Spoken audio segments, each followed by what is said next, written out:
ನಮಸ್ತೆ, ನಾನು doctor K Lohitha Krishna, Shri Shankara cancer ಹಾಸ್ಪಿಟಲಲ್ಲಿ ಬ್ರೆಸ್ಟ್ ಕ್ಯಾನ್ಸರ್ ಸರ್ಜನ್ ಆಗಿ ಕೆಲಸ ಮಾಡ್ತಾಯಿದ್ದೀನಿ. ಇವತ್ತು ನಾನು ಬ್ರೆಸ್ಟ್ ಕ್ಯಾನ್ಸರ್ ಮತ್ತು ಅದು ಟ್ರೀಟ್ಮೆಂಟ್ ಬಗ್ಗೆ ನಿಮ್ಮ ಜೊತೆ ಡಿಸ್ಕಸ್ ಮಾಡ್ತೀನಿ. ಹಿಂದಿನ ವಿಡಿಯೋ ಅಲ್ಲಿ ಬ್ರೆಸ್ಟ್ ಕ್ಯಾನ್ಸರ್ ಇನ್ಸಿಡೆನ್ಸ್ ಏನು, ಸೈನ್ಸ್ ಸಿಂಪ್ಟಮ್ಸ್ ಏನು ಅದರ ಬಗ್ಗೆ ಮಾತಾಡಿದ್ದೀವಿ. ಈಗ ಬ್ರೆಸ್ಟ್ ಕ್ಯಾನ್ಸರ್ ಟ್ರೀಟ್ಮೆಂಟ್ ಬಗ್ಗೆ ಮಾತಾಡೋಣ. ಎನಿ ಕ್ಯಾನ್ಸರ್ ಟ್ರೀಟ್ಮೆಂಟ್ 3 ಇರುತ್ತೆ: surgery, chemotherapy, radiation therapy, main treatments. Surgery, ಹಿಂದಿನ ಕಾಲದಲ್ಲಿ ಬ್ರೆಸ್ಟ್ ಕ್ಯಾನ್ಸರ್ ಸರ್ಜರಿ ಅಂದರೆ ಪೂರ್ತಿ ಬ್ರೆಸ್ಟ್ ತೆಗಿತಾಯಿದ್ರು. ಬಟ್ ಈಗ ಪೂರ್ತಿ ಬ್ರೆಸ್ಟ್ ತೆಗೆಯೋದು ಅವಶ್ಯಕತೆ ಇಲ್ಲ. ಅದನ್ನು ನಾವು ಬ್ರೆಸ್ಟ್ ಕನ್ಸರ್ವೇಷನ್ ಸರ್ಜರಿ ಅಂತ ಹೇಳ್ತೀವಿ. ಆ ಗಡ್ಡೆ ಮಾತ್ರನೇ ತೆಗಿತೀವಿ, ಅದರ ಜೊತೆ ಕಂಕ್ಳ ಇರೋದು ಲಿಂಫ್ ನೋಡ್ ಗ್ಲ್ಯಾಂಡ್ಸು ತೆಗಿತೀವಿ. ಪೂರ್ತಿ ಬ್ರೆಸ್ಟ್ ಈಗ ತುಂಬ ಅಡ್ವಾನ್ಸ್ಡ್ ಸ್ಟೇಜಸಲ್ಲೇ ತೆಗಿತೀವಿ, ಇಲ್ಲಾಂದರೆ ತೆಗೆಯೋದು ಅವಶ್ಯಕತೆ ಇಲ್ಲ. ಕೆಲವರು ಟೈಮ್ ನಾವು ಗಡ್ಡೆನ ಮಾತ್ರನೇ ತೆಗಿಬೇಕಾಗತ್ತೆ ಅಂತ ಸ್ವಲ್ಪ ಫಸ್ಟ್ ಕೀಮೊಥೆರಪಿ ಕೊಟ್ಟು ಆ ಗಡ್ಡೆನ ಕರಗಿಸಿ ಆಮೇಲೆ ಆಪ್ರೇಷನ್ ಮಾಡ್ತೀವಿ. ಈಗ ಈ ಆಪ್ರೇಷನ್ ಜೊತೆ ನಾವು ಆನ್ಕೋಪ್ಲಾಸ್ಟಿ ಅಂತಲೂ ಮಾಡ್ತೀವಿ. ಅಂದರೆ ಆ ಗಡ್ಡೆ ತೆಗೆದವಾಗ ಬ್ರೆಸ್ಟ್ ನೋಡೋಕ್ಕೆ ಆಪೋಸಿಟ್ ಬ್ರೆಸ್ಟ್ ಥರನೇ ಕಾಣಿಸ್ಬೇಕು ಅಂತ ಅಲ್ಲೇ ಸ್ವಲ್ಪ ಫ್ಯಾಟ್ ಮೊಬಿಲೈಸೇಷನ್ ಮಾಡಿಕೊಂಡು ಬೆಟರ್ ಕಾಸ್ಮೆಟಿಕ್ ಔಟ್ಕಮ್ಮೂ ಕೊಡ್ತೀವಿ. ಇದೆಲ್ಲ ಈಗ ಬಂದಿರೋದು ರೀಸೆಂಟ್ ಅಡ್ವಾನ್ಸಸ್. ಮುಂಚೆ ಕಂಕ್ಳಲ್ಲಿ ಪೂರ್ತಿ ಲಿಂಫ್ ನೋಡ್ ಗ್ಲ್ಯಾಂಡ್ಸ್ ತೆಗಿತಾ ಇದ್ದಾರೆ, ಬಟ್ ಈಗ ಪೂರ್ತಿ ಲಿಂಫ್ ನೋಡ್ ಗ್ಲ್ಯಾಂಡ್ಸ್ ತೆಗೆಯೋದೂ ಅವಶ್ಯಕತೆ ಇಲ್ಲ. ಎಸ್ಪೆಷಲಿ ಅರ್ಲಿ ಸ್ಟೇಜಲ್ಲಿ ಡಯಾಗ್ನೋಸ್ ಆಗಿದ್ದರೆ ನಾವು ಫಸ್ಟ್ ಸೆಂಟಿನಲ್ ಲಿಂಫ್ ನೋಡ್ ಬಯಾಪ್ಸಿ ಅಂತ ಮಾಡ್ತೀವಿ. ಅಂದರೆ ಆಪ್ರೇಷನ್ ದಿನ ಬೆಳಗ್ಗೆ ಬ್ರೆಸ್ಟಲ್ಲಿ ಒಂದು ಚಿಕ್ಕ ಡೈ ಕೊಟ್ಟು ಆಮೇಲೆ ಒಂದು ಸ್ಕ್ಯಾನ್ ತೆಗಿತೀವಿ. ಆ ಡೈ ನಾವು ಏನು ಇಂಜೆಕ್ಷನ್ ಕೊಡ್ತೀವೋ ಅದು ಕಂಕ್ಳ ಲಿಂಫ್ ನೋಡ್ ಗ್ಲ್ಯಾಂಡ್ಸ್ ಕಡೆ ಹೋಗುತ್ತೆ. ಆಮೇಲೆ ಪೇಷಂಟ್ ಆಪ್ರೇಷನ್ ಥಿಯೇಟರ್ಗೆ ಬರ್ತಾರೆ. ನಾವಲ್ಲಿ ತುಂಬ ಚಿಕ್ಕ ಇನ್ಸಿಷನ್ ಮಾಡಿ ಆ ಡೈ ಎಲ್ಲಿ ಹೋಗಿದ್ದೆಯೋ ಅಷ್ಟು ಮಾತ್ರನೇ ಲಿಂಫ್ ನೋಡ್ಸ್ ತೆಗೆದು ಟೆಸ್ಟಿಂಗ್ಗೆ ಕಳಿಸ್ತೀವಿ. ಕ್ಯಾನ್ಸರ್ ಏನಾದರೂ ಆ ಲಿಂಫ್ ನೋಡ್ಸ್ಗೆ ಹೋಗಿದೆ ಅಂದರೆ ಪೂರ್ತಿ ಲಿಂಫ್ ನೋಡ್ಸ್ ತೆಗಿಬೇಕಾಗಿತ್ತು, ಇಲ್ಲಾಂದರೆ ಪೂರ್ತಿ ಲಿಂಫ್ ನೋಡ್ಸ್ ತೆಗೆಯೋದು ಅವಶ್ಯಕತೆ ಇಲ್ಲ. ಪೂರ್ತಿ ಲಿಂಫ್ ನೋಡ್ಸ್ ನಾವು ತೆಗೆದಿದ್ರೆ ಲಿಂಫೆಡಿಮಾ ಚಾನ್ಸಸ್ ಜಾಸ್ತಿ. ಲಿಂಫೆಡಿಮಾ ಅಂತ ಏನಂದರೆ ಕೈದು ಊತ ಬರೋದು ಚಾನ್ಸಸ್ ಜಾಸ್ತಿ ಇರುತ್ತೆ. ಈಗ ಆ ಕೈ ಊತ ಬರೋದು ಚಾನ್ಸಸ್ನ ಕಮ್ಮಿ ಮಾಡೋಕ್ಕೇ ಈ ಸೆಂಟಿನಲ್ ಲಿಂಫ್ ನೋಡ್ ಬಯಾಪ್ಸಿ ಅಂತ ನಾವು ಸುಮಾರು ಜನಕ್ಕೆ ಅಡ್ವೈಸ್ ಮಾಡ್ತೀವಿ. ಅರ್ಲಿ ಸ್ಟೇಜ್ ಸ್ವಲ್ಪ ಜನ ಇರ್ತಾರೆ ಅಡ್ವಾನ್ಸ್ಡ್ ಸ್ಟೇಜಲ್ಲಿ, ಅವ್ರಿಗೆ ಪೂರ್ತಿ ಲಿಂಫ್ ನೋಡ್ಸ್ ತೆಗಿಬೇಕಾಗತ್ತೆ. ಆ ಲಿಂಫೆಡಿಮಾ, ಆ swelling of the hand develop ಆಗಬಾರ್ದು ಅಂತ ಕೈಗೆ ಸ್ವಲ್ಪ ಎಕ್ಸಸೈಸ್ ಹೇಳ್ಕೊಡ್ತೀವಿ. ಹೆಂಗೆ ಮಾಡಬೇಕೋ ಪೇಷಂಟ್ ಡೈಲಿ ಅದು ಮಾಡಬೇಕಾಗತ್ತೆ. ತುಂಬ ಜಾಸ್ತಿ ಬರ್ತಾಯಿದೆ ಅಂದರೆ ಸ್ವಲ್ಪ ಫಿಸಿಯೋಥೆರಪಿ ಕೊಡ್ತೀವಿ. ಕಂಪ್ರೆಷನ್ ಸ್ಟಾಕಿಂಗ್ಸ್ ಅಂತ ಇರುತ್ತೆ, 4 ಲೇಯರ್ ಕಂಪ್ರೆಷನ್ ಅಂತಲೂ ಇರುತ್ತೆ. ಅದೆಲ್ಲ ಮಾಡಿದರೆ ಲಿಂಫೆಡಿಮಾನ ಕಮ್ಮಿ ಮಾಡ್ಬೋದು. ಸೊ ಇದೆಲ್ಲ ನ್ಯೂ ಟೆಕ್ನಿಕ್ಸ್ ನೋಡ್ಕೊಂಡಿದ್ರೆ ಮುಂಚೆ ಮಾಡ್ತಾ ಇರೋದು ಪೂರ್ತಿ ಬ್ರೆಸ್ಟ್ ತೆಗೆಯೋದು ತುಂಬ ಪ್ರಾಬ್ಲಮ್ ಆಗೋದು ಪೇಷಂಟ್ಗೆ, ಆ ಥರ ಇಲ್ಲ. Patients are much more comfortable. ಈಗ ಎಷ್ಟು ಕಮ್ಮಿ ಮಾಡಿದ್ದೀವಿ ಅಂದರೆ ಅಷ್ಟು ಜಾಸ್ತಿ ಬೆನಿಫಿಟ್ ಅಂತ ಕಾನ್ಸೆಪ್ಟ್ ಬಂದಿದೆ. ನೆಕ್ಸ್ಟ್ ಸರ್ಜರಿ ಆದಮೇಲೆ ಸುಮಾರು ಜನ ಪೇಷಂಟ್ಸು ಕೀಮೊಥೆರಪಿ ತೊಗೋಬೇಕಾಗತ್ತೆ. ಬಟ್ ಕೆಲವರು ಪೇಷಂಟ್ಸ್ ಇರ್ತಾರೆ ಅರ್ಲಿ ಆಗಿ ಡಯಾಗ್ನೋಸ್ ಆಗಿರೋದು, ಈ ಲಿಂಫ್ ನೋಡ್ಸ್ಗೆ ಇನ್ನೂ ಕ್ಯಾನ್ಸರ್ ಹರಲಿಲ್ಲ, hormone positive type of tumour, ಒಳ್ಳೆ ಟೈಪ್ ಆಫ್ ಟ್ಯೂಮರ್, ಆ ಥರ ಜನಗೆ ನಾವು ಸ್ವಲ್ಪ ರಿಸ್ಕ್ ಅಸೆಸ್ಮೆಂಟ್ ಟೆಸ್ಟ್ ಅಂತ ಮಾಡ್ತೀವಿ. ಅದು ಮಾಡಿದರೆ ಪೇಷಂಟ್ ಹೈ ರಿಸ್ಕಲ್ಲಿದ್ದಾರಾ ಲೋ ರಿಸ್ಕಲ್ಲಿದ್ದಾರಾ ಅಂತ ಗೊತ್ತಾಗುತ್ತೆ. ಬೇಸ್ಡ್ ಆನ್ ದಟ್ ಮುಂಚೆ ಕೀಮೊಥೆರಪಿ ಕೊಡಬೇಕಾ ಅಂತಲೂ ಡಿಸೈಡ್ ಮಾಡ್ಕೋಬೋದು. ಬಟ್ ಇದು ಕೆಲವರು ಸೆಲೆಕ್ಟೆಡ್ ಪೇಷಂಟ್ಸ್ಗೆ ಇದೆ, ಎಲ್ಲರಿಗೂ ಇಲ್ಲ. ಈ ಕೀಮೊಥೆರಪಿ ಅನ್ನೋದು ಏನು ಅಂತಂದರೆ ಐ ವಿಯಲ್ಲಿ ಕ್ಯಾನ್ಯುಲಾ ಹಾಕಿ ಐ ವಿಯಲ್ಲಿ ಕೀಮೊಥೆರಪಿ ಡ್ರಗ್ ಸಲೈನಲ್ಲಿ ಮಿಕ್ಸ್ ಮಾಡಿ ಕೊಡ್ತಾರೆ. ಈ ಕೀಮೊಥೆರಪಿ ಡ್ರಗ್ ಪೂರ್ತಿ ಬ್ಲಡ್ಡಲ್ಲಿ ಹೋಗುತ್ತೆ ಶರೀರದಲ್ಲಿ. ಸೊ ಇದಕ್ಕೆ ಸ್ವಲ್ಪ ಸೈಡ್ ಎಫೆಕ್ಟ್ಸ್ ಇರುತ್ತೆ. ಹೇರ್ ಫಾಲ್ ಆಗೋದು, ಮೌತಲ್ಲಿ ಸ್ವಲ್ಪ ಅಲ್ಸರ್ಸ್ ಬರೋದು, ಸ್ವಲ್ಪ ಸುಸ್ತಾಗೋದು, ನೇಲ್ಸ್ ಕಲರ್ ಚೇಂಜ್ ಆಗೋದು, ಇವೆಲ್ಲ ಕಾಮನ್ ಸೈಡ್ ಎಫೆಕ್ಟ್ಸ್. ಈ ಥರ ಕೀಮೊಥೆರಪಿ ತೊಗೊಳ್ಳೋದು ಟೈಮಲ್ಲೇ ಕೀಮೊಥೆರಪಿ ಆದಮೇಲೆ ಹೇರ್ ವಾಪಸ್ ಬಂದುಬಿಡುತ್ತೆ, ನೇಲ್ಸ್ ಡಿಸ್ಕಲರೇಷನ್ ಹೋಗುತ್ತೆ. Patient also will feel better.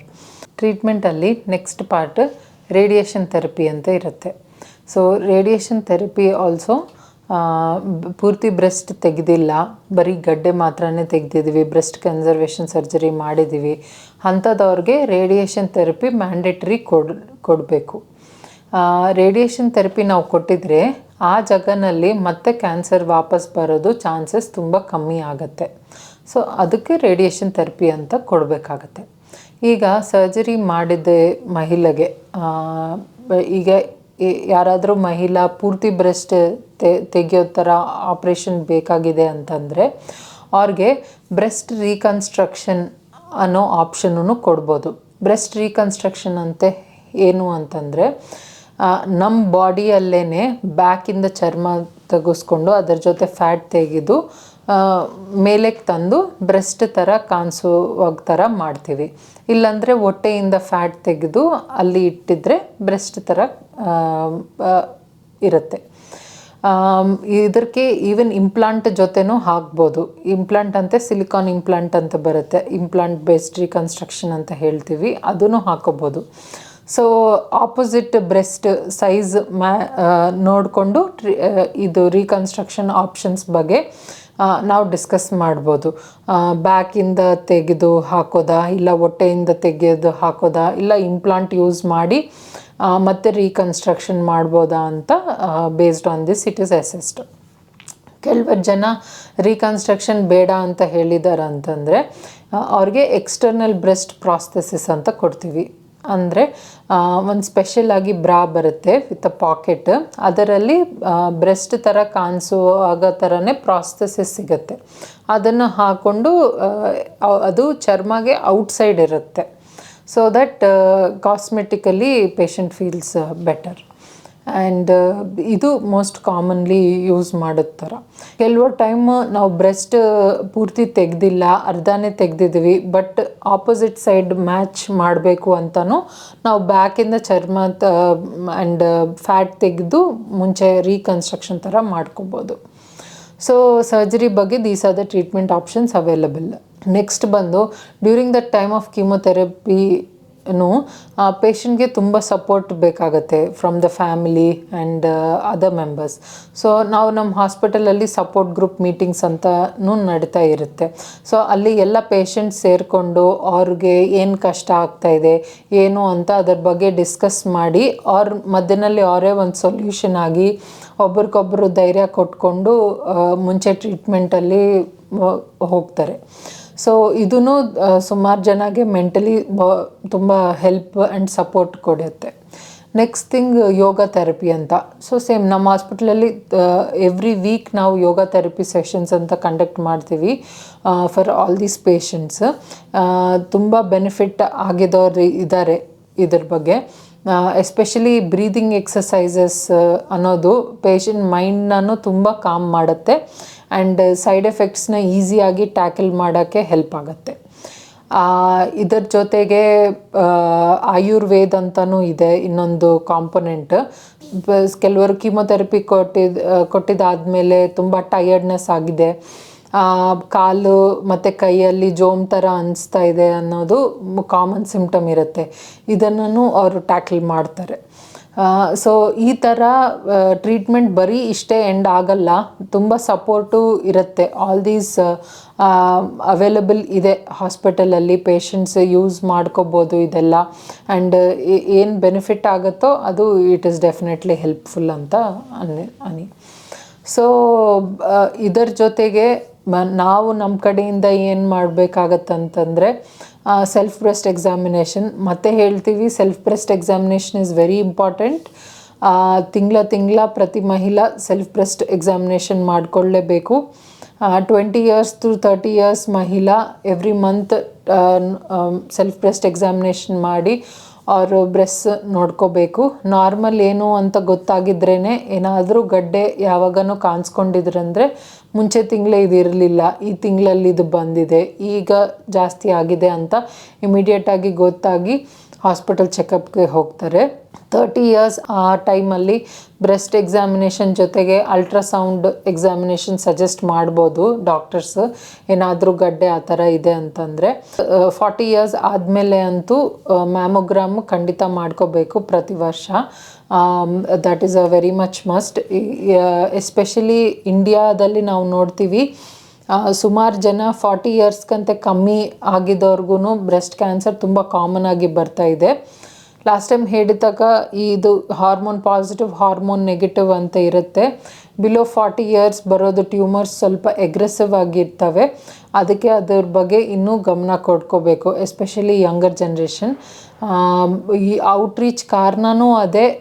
ಎಲ್ಲರೂ ಗೊತ್ತಿರಬೇಕು ಅವ್ರಿಗೆ ಸೆಲ್ಫ್ ಬ್ರೆಸ್ಟ್ ಎಕ್ಸಾಮಿನೇಷನ್ ಹೆಂಗೆ ಮಾಡ್ಕೋಬೇಕಂತ. ಮುಂಚೆ ವೀಡಿಯೋಸಲ್ಲಿನೂ ಹೇಳಿದ್ದೀವಿ, ಮತ್ತೇನೂ ಹೇಳ್ತೀವಿ. ರೈಟ್ ಬ್ರೆಸ್ಟಿಂದ ರೈಟ್ ಹ್ಯಾಂಡಿಂದ ಲೆಫ್ಟ್ ಬ್ರೆಸ್ಟು ಮತ್ತು ಲೆಫ್ಟ್ ಹ್ಯಾಂಡಿಂದ ರೈಟ್ ಬ್ರೆಸ್ಟು ಸರ್ಕ್ಯುಲರ್ ಮೋಷನಲ್ಲಿ ನೋಡ್ಕೋಬೇಕು. ಪೂರ್ತಿ ಬ್ರೆಸ್ಟ್ ಸರ್ಕಿಲಲ್ಲಿ ಈ ಥರ ಪ್ರೆಸ್ ಮಾಡಬಾರ್ದು. ಯಾವಾಗೂ ಏನಾದರೂ ಗಡ್ಡೆ ಥರ ಸಿಕ್ಕಿದ್ರೆ ಡಾಕ್ಟ್ರ್ ಕಡೆ ಹೋಗಬೇಕು.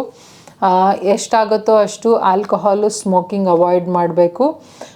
Fresh fruits and vegetables definitely very helpful. And exercise ಮಾಡ್ಕೋಬೇಕು. 45 ಮಿನಿಟ್ಸ್ ವಾರಕ್ಕೆ 4 ಸತಿ ಮಿನಿಮಮ್ ವಾಕ್ ಮಾಡಬೇಕು. These are all protective for breast cancer. Breast cancer ಬರಬಾರ್ದು ಅಂತ ಪ್ರೊಟೆಕ್ಷನ್ ಕೊಡುತ್ತೆ. ಬ್ರೆಸ್ಟ್ ಫೀಡಿಂಗ್ ಜಾಸ್ತಿ ಕೊಡೋದು, ಇವೆಲ್ಲ very helpful things to do.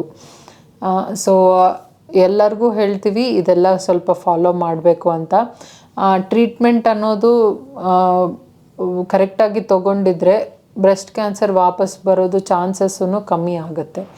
So this is very much important. Patients ಕನ್ಸಲ್ಟೇಷನ್ಗೆ ಬಂತಾವಾಗ ಗಡ್ಡೆ ಎಷ್ಟು ತಿಂಗಳಿಂದ ಇದೆ ಅಂತ ಕೇಳಿದರೆ 2 to 3 ಮಂತ್ಸಿಂದ ಇದೆ ಅಂತ ಹೇಳ್ತಾರೆ.